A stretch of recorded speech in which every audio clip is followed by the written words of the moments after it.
The search for the ideal anime continues, and this time up we got another title by Aniplex, Guilty Crown.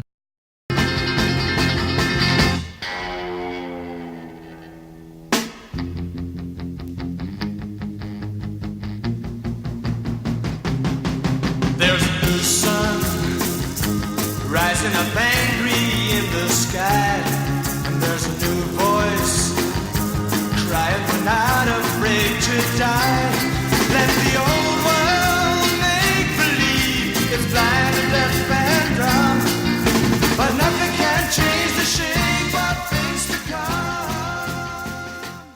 After being completely disappointed by Sword Art Online's lack of utilization, I decided to look at another work from the production company and found this. It takes place in 2039, where 10 years ago the country had a huge outbreak of what is called the Apocalypse virus during an event known as Lost Christmas. As a result, a foreign government system called GHQ takes over Japan and takes care of the virus problem through immoral methods, prompting a terrorist group called Funeral Parlor to start. They take a vial known as the Void Genome, and our main character Shu, who is a socially awkward teen that lacks confidence, accidentally acquires it. From the description I just gave, that's quite a lot going on. I mean, that's just me trying my hardest to tell the bare bones of the premise. But anyway, how does it do as an anime to break ground? Well, it doesn't really reach the level of good I was envisioning for the ideal series, but despite not having as much potential as SAO, it sure did a heck of a lot better job with its material than the former. Which isn't really a popular opinion for this show. I mean, from my experience, there seems to be only two common views for this anime. This show was terrible, the writing was awful, and the characters were minuscule, but it did have amazing animation and music. And this show was okay, though it didn't have very good writing or characters. But it did have amazing animation and music. But while the mass of those who legitimately love the anime extend to people giving brief opinions on review websites, I'll make probably the first full-length positive review of Guilty Crown, and I'm ready to defend any common gripes about the series as well.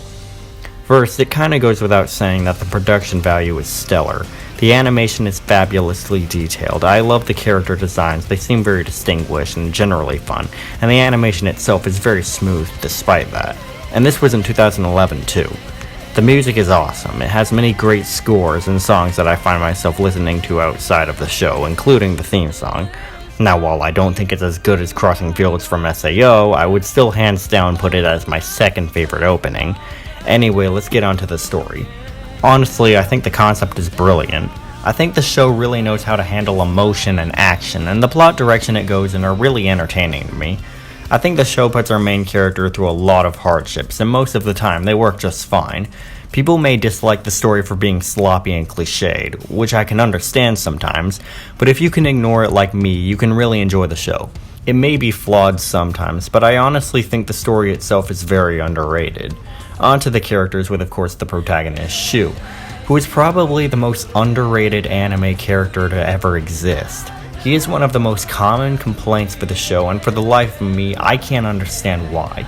He's constantly being criticized as a coward main character, and to that I say, what's wrong with it? I mean, I myself greatly believe that protagonists are meant to start out with a flaw and grow as the story goes along. Not only that, but some of the things the internet judges him for just completely baffle me. Like in the first episode where Honora gets taken and he did nothing. Yeah, what was he supposed to do? They had guns. In episode 3, said girl sticks a gun to his friend and he's reluctant to let him die. What, would you have let her kill him?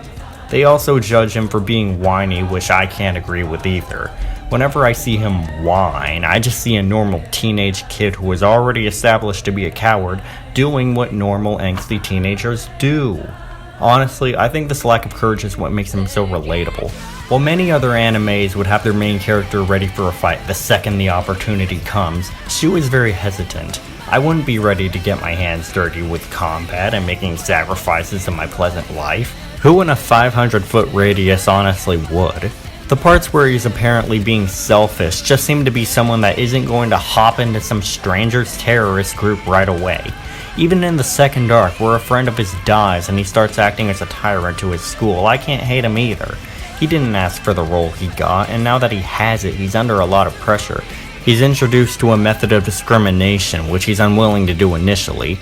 Then his friend leads to another one of his friend's death and he begins his dark reign. Of course he's all emo, look at what the kid has to go through. But I've gone on Shu for long enough, let's get to the rest.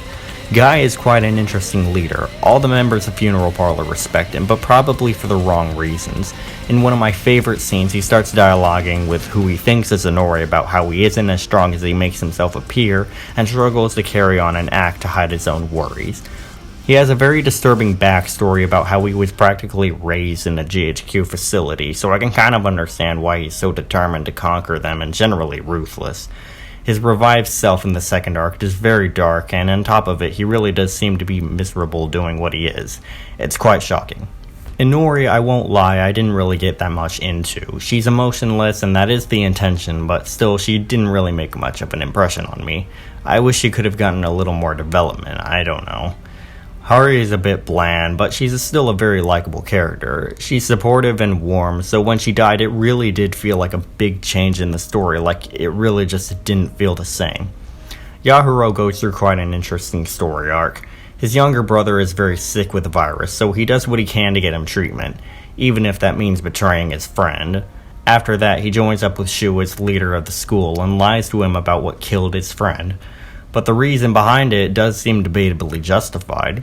And he does feel remorseful after all this. I just get the impression he was raised in a poor situation and was doing this out of all his own troubles, so I can see why he would do this. That's all there is, I just think it's a pretty interesting path. That's pretty much all of the essentially main characters. The rest consists of Shu's friends, GHQ, and Funeral Parlor, so I'm just gonna keep it brief. They are generally a fun cast. I think some of their personalities are enjoyable. Sagai is hands down my favorite villain in the show. He's just so confident and charismatic. Not too much else to say, but overall it's a good cast. If I were to have any problems with the show, well, as my previous route briefly established, it'll be that I don't really like the second arc as much as the first, which is kind of uncommon for watchers of this anime. Most people enjoy the second arc better, other than those who don't like the show to begin with that say the second arc just turned into a mess. I think it turned into kind of a mess, but not until halfway through it. And honestly, after seeing Evangelion, I can't really consider it that far from where the show was starting at.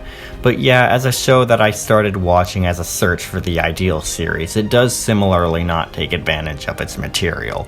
I still would have made it like 5 seasons or so, and arcs don't help with it either. However, even if it doesn't reach up to what I think a show could, I would still put it as my favorite anime, simply for how it is in general. I liked the characters a lot, I thought the story was very entertaining, the production value was amazing obviously, and the feel to it just really works for me. It really gave me a lot of inspiration for my own writing. Now, if you're the type who can't tolerate the flaws people are criticizing the series for, you might not like it very much.